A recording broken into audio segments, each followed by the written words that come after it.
Could Iowa corner Cooper DeJean solve the Colts cornerback issues? Let's get to it. You are Locked On Colts, your daily Indianapolis Colts podcast.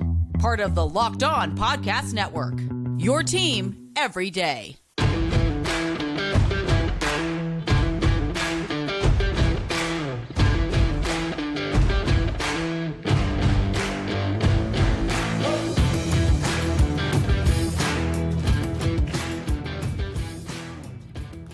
Thank you all for tuning in and making us your first listen of the day. This is your daily podcast covering your Indianapolis Colts, part of the Locked On Podcast Network, your team every day. Today's episode is brought to you by FanDuel. Make every moment more. Right now, new customers get $200 back in bonus bets with your best bet of $5 or more wins. Visit FanDuel.com/locked-on to get started today. Hello, everyone. I'm Zach Hicks, your favorite co-host here on the Locked On Colts podcast, and I'm joined today by my good friend, Jonathan Hagler. You guys know him from last year. We didn't really talk too much during the season here, Hag, but now that it's draft season, obviously, Hag comes on the show. We talk, prospects. Last year, we talked quarterbacks, receivers, corners. We talked everything last year. If you guys aren't familiar with Hag, though, he's a former defensive back at Jacksonville State. Got a little bit of run, in NFL mini camps there for a little bit. But now he's a DB coach over there at the high school level. And he's my go-to guy when it comes to DB play, cornerback play, wide receiver play. So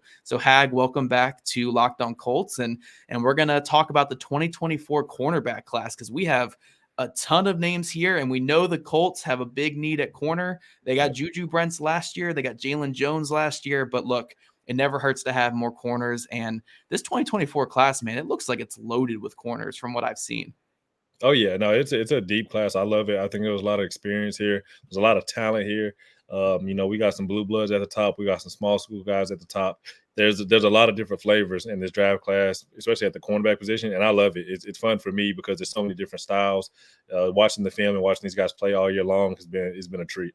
Yeah, and you know what? I'm glad you said flavors because that is a perfect segue into our first segment because one of the guys in this big three is named Kool-Aid McKinstry. That is the greatest name ever for a corner, but we also got two more in this big three. Nate Wiggins out of Clemson, Terrion Arnold out of Alabama, and then obviously, again, Kool-Aid McKinstry as well. I think this is the consensus top three corners in this draft, but what do you think, Hag? Do you think those are the guys that, the Colts are picking at 15?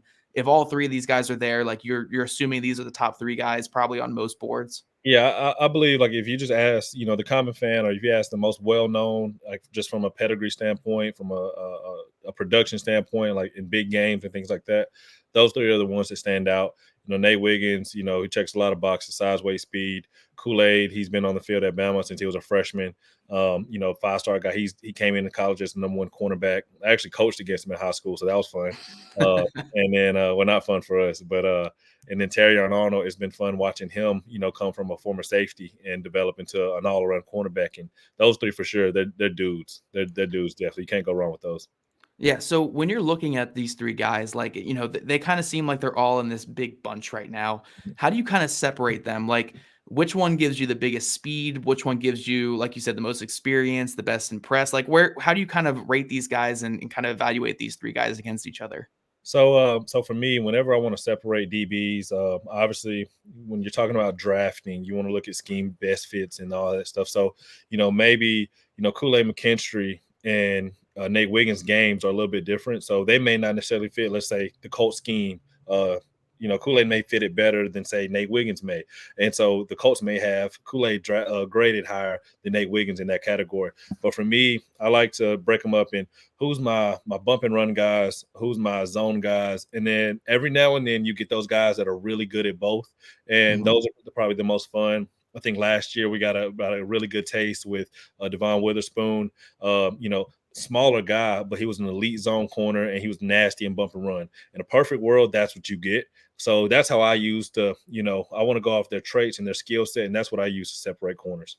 Yeah, and I love that you mentioned with the Colts scheme, Kool-Aid McKinstry probably fits a little bit better, bigger, longer guy, comes downhill and hits as well. And look, at the end of the day, if you're looking at corners to take in a draft class, it never hurts to go with the Saban corner. Saban guys, they just know what they're doing. They know what they're doing. You got two of them here at the top of the class, and these are what are one of the last Saban corners we're gonna get. Yeah. going into the NFL. But, it's just something different about these guys that like Clemson and Bama. You don't want to scout the school, but also, these guys are playing in big games and they're getting the big matchups. I mean, guys like Kool-Aid and Arnold, they were playing against neighbors. They're playing against Brian Thomas Jr. as well at LSU. They're playing against the kids from Georgia as well. That McCloskey or what's his name again? Yeah, McConkey. Yeah. Like these are legit receivers. They're playing against every single week. So like they're battle tested and you could see that on their film. Yeah, 100%. When you look at, like you said, don't scout the school, but you know what you're going to get with a Saban DB, a Saban corner. They're going to play in a pro scheme. They're going to be coached very hard. They're going to ask to do a lot of different things. And that's what I see, especially with Kool-Aid and Terrion. They were not just because I'm a Bama guy at heart, but like they're two of the most well-rounded cornerbacks in the draft, and especially Terrion. I think in this draft, there may be a tier 1 corner. And I think he's the guy. If there's a guy that goes top 10, I think it's Terrion. Like I said, former safety, Kool-Aid and him are both physical, but Terrion hits like a truck. And if you want to go watch it on film, go watch that Texas game, watch Kentucky. He's coming up and he's laying the wood on those guys. And, when you look at Kool-Aid is a very athletically gifted guy. He was a kid that was dunking. And like I said, I played against him. He's from Birmingham. He was dunking in a windmill in the 8th grade. Just a freak of nature, right? So that's what you get with Kool-Aid. He's a lot more smooth, kind of in the, like you said, the zone corner type. He's a bail type corner. They play a lot of that, that man match, Rip List down there in Bama, and he plays it to a T. He doesn't give up anything deep, but he's a really good athlete as well and has a lot of great size. And then when you look at Nate Wiggins, I think he's gifted. When you look, he's like the prototype for a corner. He's long, he's fast, he's twitchy, didn't give up a lot in college, and he's just a competitor when you look at him out there on that island. Yeah. So those 3 guys, I think any of them would be great picks for the Colts at number 15, that pick where they have in the first round. But there is one more player I want to throw in this mix here for the 15th pick. And, it's a very interesting player because obviously people look at this guy on film and they're like, okay, we got to move him to safety. Yep. If you guys have seen him in college, you know why. If you see what he looks like, you know why people are saying that. But Cooper DeJean out of Iowa, look, coming from one of the best overall defenses in college football, one of the best coach defenses in college football. And from the little bits I've seen of him, it's funny. The guy I keep going back to is like comparison typing with him is like a D'Angelo Hall type where you're getting a fantastic athlete who is just a playmaker. Yep. Like every single rep might not be perfect. It might not be the smoothest rep. He might not be smothering guys and allowing, 5 yards a game or something in coverage, but he's going to make those game-changing plays like a D'Angelo Hall did, like De'Aaron Bland did in Dallas this past season. So when it comes to evaluating guys like that for the NFL, like that's such an important trait to have for a cornerback nowadays. Mm-hmm. Yeah, 100%. No, Cooper. I love Cooper. I love Phil Parker up there at Iowa. I've done extensive studies on their defense and how they play and things like that. Obviously a lot of zone over there, and he has incredible ball skills. Like when you talk about like he got hurt playing offense, working offense. What I'm saying? I hate that, but Iowa needed him. He's an incredible athlete, and I know, like you said, like you get a corner like Cooper, and everybody wants to move him. Yes. But let me be real, like Cooper is perhaps like he might be the best athlete at the cornerback position in the draft. And what a lot of people don't know is you type in Cooper DeJean basketball highlights, he can hoop. You know what I'm saying? Yep. You look at his football highlights, he can play, like, state champion. And then you look at his track times, he's a 10-7 guy in the 100, and he's a big guy. He's not little. Well, I think he's listed at 6'1", 200 something. Like, that's a big corner. Everybody talked about how big of a corner Christian Gonzalez was last year. He's about the same size. And you see it on him. Like, he's got a thicker build. Like you said, he's a playmaker. If the ball's in the air or it's near him, he's going to come down with it. He may not be the most technically sound when you talk about playing like man coverage and bump and run, but that's not what Iowa asked him to do on a regular basis. So when you talk about the Colts in there at 15, I can't think of a better, corner aside from possibly Kool-Aid McKinstry from a schematical fit that might be there at 15 for the Colts. So that's how I look at him. And I love Cooper's game. I've watched him the last couple of years, and he's just a dude. Like he's one of my draft crushes, for lack of better words. Yeah, and again, when you look at the Colts outside corners last year, outside of Juju Brents, I think Juju Brents had 1 interception. Jalen Jones had 0. Darrell Baker Jr. had 0. Dallas Flowers had 0. So their outside corners just didn't have that playmaking juice. Yep. And that's why I'm so intrigued by Cooper DeJean, especially too, again, coming from Iowa, that quarters coverage where you're sitting back a little bit and you're driving downhill, making tackles, making plays on the balls. The Colts made a lot of changes to do a lot more quarters last year. That was kind of similar vein as Iowa's defense. So again, I'm not saying I would take him necessarily over Kool-Aid or I would take him over Terrion Arnold, even just because of that high upside. But I'm intrigued, man. I'm very intrigued. They need a playmaker on the outside, and that's what he brings. No, I agree. And the thing what people are gonna get to with Kool-Aid is, he's kind of got that, Elam feel, big corner, smother people in college, but the scouts are a little bit more critical of him because they're anxious to see how he runs, and that's the thing with, I know he's a great athlete, but I'm curious to see what he runs well. He's a bigger guy. And if you look at him on film, he doesn't really let people get behind him because he's out of there before, he's out of there before they even get a chance to step on his toes. So that's a concern because we don't really get a chance to see him run. So he's going to have to go out there and run a good time. I know Cooper's going to run a good time. Like, he's a track guy. I expect something low 4.4s, maybe dip a little bit below that, but he can go. Obviously he won't test because of the leg. So I had thought about that. But, if he somehow, if comes back around April or something like that and does like a 40 or something, Cooper can run. And that's something to watch going forward. And I think that's what may dictate the draft order for some of these guys, like you said, at the combine, at these pro days. Yeah. Now coming up, guys, we're going to talk about that next tier of corners. We talked about the top guys. We talked about Cooper DeJean maybe getting in there, but who's in that next little bubble of corners after that? But first, passion, drive, and patience. What brings home the winning trophy is also what keeps your ride or die alive. eBay Motors has everything you need to maintain your vehicle and level it up to peak performance. From superchargers, roof racks, exhaust kits, LED headlights, and more. Whether you're into speed, power, or style, eBay Motors has got you covered. With over 122 million parts for your number one ride or die, you'll always find exactly what you're looking for. And with eBay Guaranteed Fit, your part is guaranteed to fit your ride every time or your money back. Because with eBay Motors, you're burning rubber, not cash. With all the parts you need at the prices that you want, it's easy to turn your car into the MVP and bringing home that win. Keep your ride or die alive at ebaymotors.com. Eligible items only. Exclusions apply. eBay Guaranteed Fit, only available to U.S. customers. All right, Hag. So we're getting into the next group of guys here in this cornerback class. And, I was looking at a few guys before we jumped on today, and one that really just fascinated me from the height, weight, speed standpoint. And again, maybe not the most technical guy, but I was very intrigued. And it was TJ Tampa from Iowa State.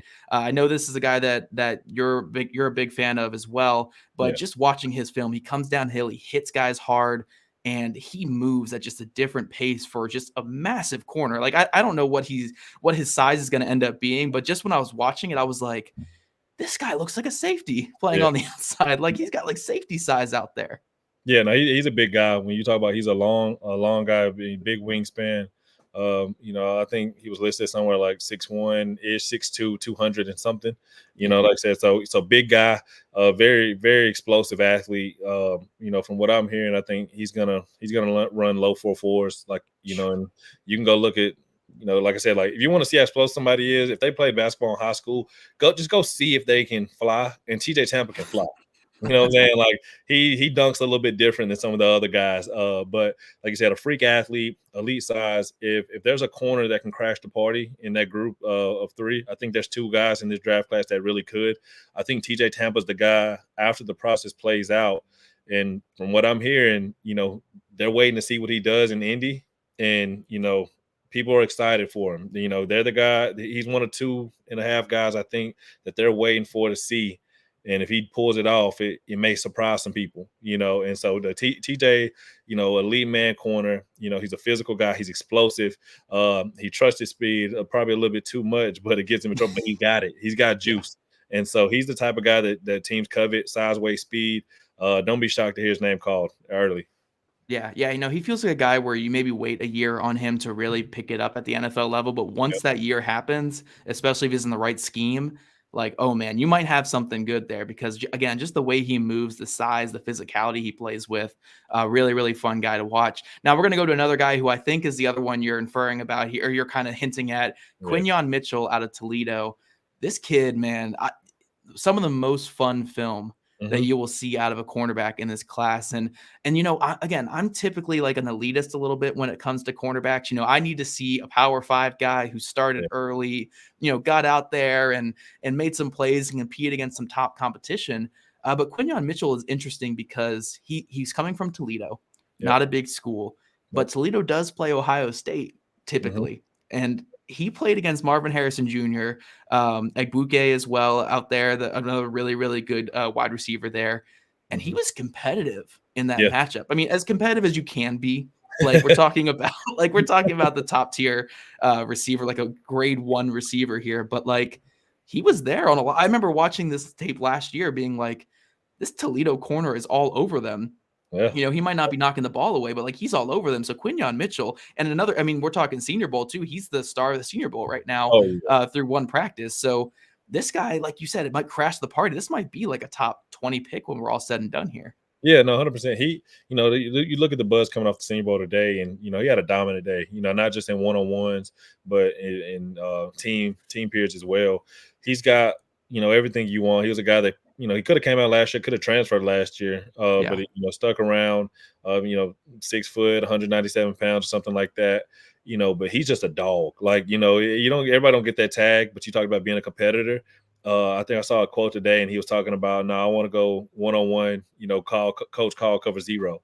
So for a corner to say run cover 0, me as a defensive coach, what I'm saying? Like I would love to have 4 or 5 DBs that have that type of confidence, because you got to be a little insane. I think Quinyon Mitchell, when you talk about being uber competitive, he's sticky. He's probably the best or second best man corner, I would say, in this draft, just from a bump and run standpoint. And his game's going to translate very well to the NFL. But if you want to talk about, him against Ohio State, you talk about that Ohio State game and that Ohio State film. Look at what Marvin Harrison and Ohio State did to Kalen King's draft stock. Yeah, right. Kalen King was a guy that was talking about being a possible first round, second round pick, and he just wasn't competitive in that game. It was flags everywhere. He was getting, moved around. It was one of them things, but you almost say the opposite for Quinyon Mitchell, because you go, oh, wait, let me look at this for a second. Let me go back and watch this film. And if you go back and watch his high school tape, I don't know how he's a kid out of Florida, right? And I know they have a million skill players, long, skinny kid. But if you look at the film in high school, he shouldn't have ended up at Toledo. I know he took an official visit to Illinois. Now, can you imagine that? Quinyon Mitchell, Devon Witherspoon, and my guy Brown, all in Brown, all on one defense. And they had another one 2 years ago. But anyway, whoever's identifying Tyler at Illinois, I think he moved on. But incredible. But he wasn't a highly recruited guy at a high school, but he was a good player then. And I think he's just one of them ones who's flew under the radar. He's got a chip on his shoulder. He's really competitive. And like I said, he is the guy that probably could crash that party and be a top 15, top 20 pick. Yeah. Like I said, I'm kind of an elitist when it comes to cornerbacks. I like the bigger school guys. But look, when you play like this guy does, I mean, I think the biggest thing that stood out to me on his film is every single catch he allows is contested. It's competitive. Like it doesn't even have to be Marvin Harrison Jr. It could be any kind of receiver. If you're going to catch the ball on him, you're going down the second you catch it, because he's on you. Like he is right on you. He might not be the best all the time at disrupting the ball and knocking the ball away, but if every single catch is competitive and he's right there, that's eventually going to translate to more knockouts and more opportunities where, quarterbacks aren't going to throw the ball that way, because everything's about yak nowadays, and you can't get yak on this guy. Yeah, he smothers guys. I think, it reminds me a little bit of Snead's game, when you talk about just a gritty, sticky corner. I know Snead kind of fell a little bit in the draft, but like I said, he was a 4.3 guy. He can roll, and he was just a hell of a football player. I get a lot of that same feeling from Quinyon Mitchell. And you look at, Jerry Snead at this point, he's been a staple on the Chiefs defense that's, going back to the Super Bowl. He gave us some plays early in that game last week and made probably the biggest play of the game in the third quarter. You know what I mean? That's the type of player that Quinyon Mitchell is. I don't think a team would be wrong. I don't care where you draft him. I like this kid. And, I love like you said, the elite guys who go against the best players week in and week out. And coaches had a great pedigree. But Quinyon Mitchell, he's a dog. I'm excited to watch him the rest of the Senior Bowl week. And I'm excited to see what he does at the combine, because I think the more the process goes on, people are going to fall in love with him. Yeah, and one thing I'll say for Colts fans is Chris Ballard Colts GM Chris Ballard, he typically does not take non-power 5 guys with those top 50 picks, but the guys that he does take that are non-power 5 guys are the guys who go to the Senior Bowl and dominate the Senior Bowl. Yep. Shaquille Leonard back in 2018 and Yep. Rock Ya-Sin is the other huge one. Yep. Obviously, who historically had one of the best Senior Bowl weeks, that we've seen. Yeah. Him and Deebo Samuel back in the day were an absolute blast to War. watch. Yeah. But right now Quinyon Mitchell doesn't really have that Deebo Samuel against him, and what we're seeing is dominance. So if Chris Ballard is going to go away from his power 5 guys that he takes in the top 50, a guy like Quinyon Mitchell, I think makes a lot of sense there. But coming up, guys, we're going to talk about a couple more corners, some sleepers, some more interesting players later in the draft, and Hag is also going to tell us who the best fit is for the Indianapolis Colts in this cornerback room. But first, happy Super Bowl week to all you guys who celebrate from FanDuel, America's #1 sportsbook. If you're like me, Super Bowl Sunday is all about scoring, the best seat on the couch, grabbing your favorite snacks, and placing some bets. For me, the Super Bowl is all about making some absolutely banging food and hoping I don't drink too much to be dead at work the next day. I'm unlikely to be the MVP at my workplace that Monday, but Patrick Mahomes is the early best bet for Super Bowl MVP on FanDuel, which I feel, pretty good about. I mean, it's Pat Mahomes we're talking about here. FanDuel has so many ways for you to end the season with a W or 2 or 3. Not only can you bet on who will win the Super Bowl 58, but FanDuel also has bets for which players will score a touchdown, how many points will be scored, and how many times your dad will complain about Taylor Swift. New customers join today, and you'll get $200 back in bonus bets if your first bet of $5 or more wins. Just visit FanDuel.com/locked-on to sign up. That's FanDuel.com/locked-on. Make every moment more with FanDuel, an official sportsbook partner of the NFL. All right, Hag. So we're getting to the point of the list here where I am not caught up yet on watching all these guys. So I'm going to lean a little bit more onto your expertise. But I have a few players here that I wanted to rattle off before I turn the floor over to you to name some even more sleepers. But I got Kamari Lassiter from Georgia. Yep. Again, Georgia corner, athletic guy, a guy who's played in the biggest games. I love seeing that, so I'm excited about him. Kyrie Jackson from Oregon, a guy that you texted me about. I think, a couple weeks ago, and you said that he is a freaky athlete to keep an eye on him. What do you think about those two guys there? So Kamari Lassiter, he's another Bama kid. Watched him in high school a lot. He's from Tuscaloosa, actually. Not as highly recruited as some of the other guys came out the state that year. But, man, he's developed in college. He put together a great career at Georgia. He got a lot of, great size, great technique. He's a physical, sticky corner. It's tough to get things out of him. He's a pro. When you look at his game translates very well to the pro game. Big fan of his game. And then when you talk about Kyrie Jackson, a JUCO guy who transferred to Alabama, who then transferred to Oregon, and it sucks for him because he was sitting behind 2 possible first-round picks. Right. And so imagine that scenario. But great measurables, like I said, like elite size, elite length, and explosive. I think he's going to test very well, very, very well. Put together a great year at Oregon. I want to say he had incredible production from like a ball skill standpoint, but he has the ability to play bump and run. I think he's very comfortable in that style. He's a physical corner, and he's a guy I'm a fan of. I love what I saw out of him in Dan Lanning's defense this year. But those two, they're fun watches. They're good players. All right. Who else you got for me? Who are some other guys that we need to keep an eye on in this class? Maybe the Colts don't take a corner at 15. Maybe they don't take one at 46, and then we just throw more day 3 guys out there. Who are we looking at here? Yeah, I would think that there's 2 in Missouri that are really, really good. When you talk about Ennis Rakestraw, he's a Houston kid. Picked up a lot of steam late in high school, and in Missouri actually, got him away from Alabama. Saban came in, pretty hard, and he's from North Shore, powerhouse school down there. And he's put together a great career after coming back off, I believe, an ACL. Was it 2 years ago, last year, something like that?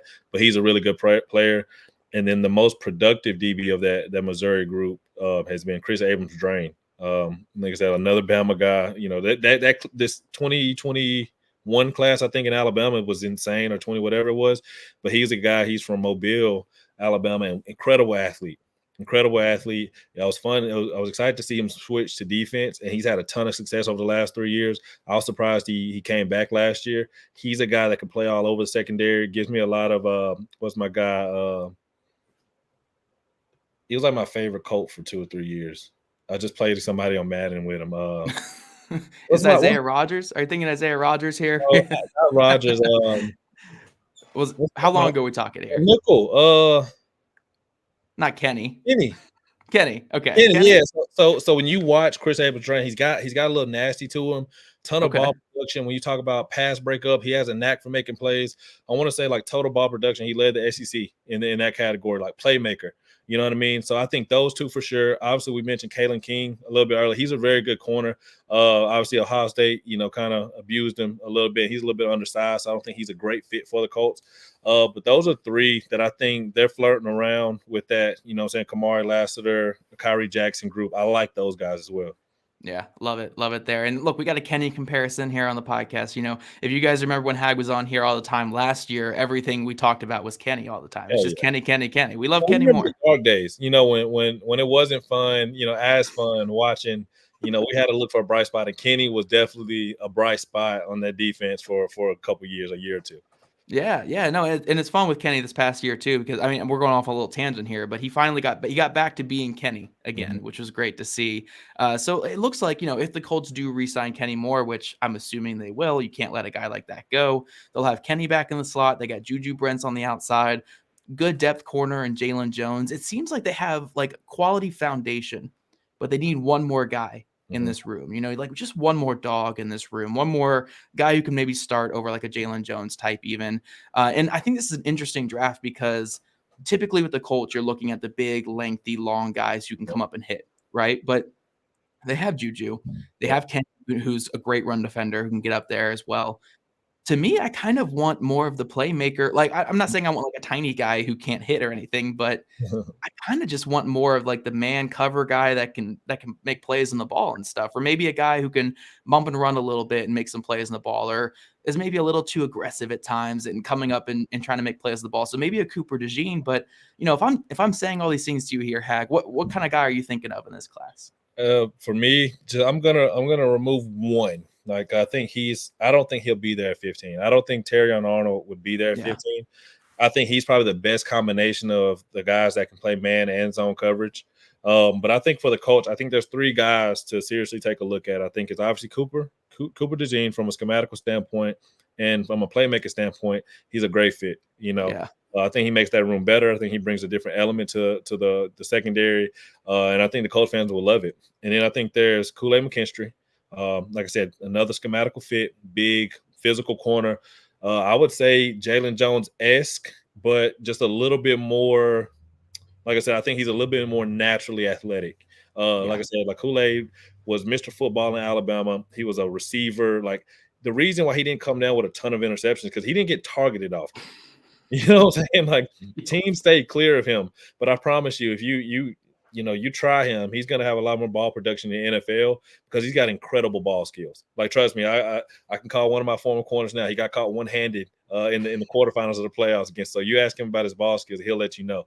But I think Kool-Aid McKinstry, and then like we said, I think Quinyon Mitchell is a guy that if they went and grabbed him at 15, I don't think anybody would be mad. I don't know how good of a fit it may be, but he changes it up for you. Like I said, you got the big guys. You got the Jalen Joneses, the Julius Brent, the Juju Brents, my bad, and then you got the Kenny Moores in the slot. He allows you to do something that the Colts just haven't had a lot the last couple of years. And we saw the Seahawks, the success that they had drafting Witherspoon. He's not like their typical corner. Right. You talk about he wanted to run cover 3, and that was something that I think he dealt with, but he was the most exciting rookie DB in the NFL. You know what I'm saying? When you talk about making plays, they were blitzing him, they were playing bump and run with him. Like he was giving people nightmares and headaches. So I think Quinyon Mitchell would be a great pick for him. But I think those three for sure are the most in play when you talk about Kool-Aid, Cooper, and Quinyon. I think those are the three that the Colts would fit well. And I can't forget about TJ, but I think he's another. I don't want to fall in love with too much of the bump and run guys for the Colts, but I think that those three can definitely do it for the Colts. Love it. Hag comes on here. He says the three that I feel the best about for the Colts. And again, even like a guy like Quinyon doesn't really make that much sense overall for the Colts, but I just want that type of guy. Yeah, everybody does. yeah. And like Cooper falls in that same category as well, where maybe not the perfect fit for the Colts, but like I just want that playmaker type. I want either a dog or a playmaker. I don't want, like, I love Juju Brents. I think Juju Brents is going to be a good corner for the Colts, but it's just the same type of guy they've taken a lot, him and Rock and just kind of dogs or whatever, but not like super juiced up and fast, not great, like the greatest playmakers overall. But then when you get a guy like Cooper, who's a great playmaker, a guy like Quinyon, who's super juiced up and can man cover, I just think that brings such a different element to your cornerback room that, again, even going back to the Rock Ya-Sin days, we just haven't had that here in Indy. Yeah. No, I agree. So, I totally agree. Yeah. So I think it'd be fun. I think it'd be fun to see those guys, but you guys check those guys out there: Quinyon Mitchell, Cooper DeJean, and Kool-Aid McKinstry, which again, greatest name in this entire class here. If you guys don't already, make sure you're following at Locked On Colts, at Jake Arthur NFL, at Zach Hicks 2, and at Jay Hagler DBZ. All there on social media on X. Look, Hag doesn't have a draft guide or anything like that he's throwing out there. This is where you hear his thoughts. You hear it here on the Locked On Colts podcast. So this is why you subscribe to us. This is why you follow him on X for that great knowledge. And look, if you guys love hearing Hag on the show, we'll have him back. Just let us know in the comments section on Twitter, YouTube, wherever you're listening. Let us know how much you love having Hag on here, because personally, I love it. I don't have to talk as much, but also subscribe to us on YouTube, wherever you listen to those podcasts. We love your guys' ratings, reviews, and we'll see you guys back here bright and early tomorrow morning.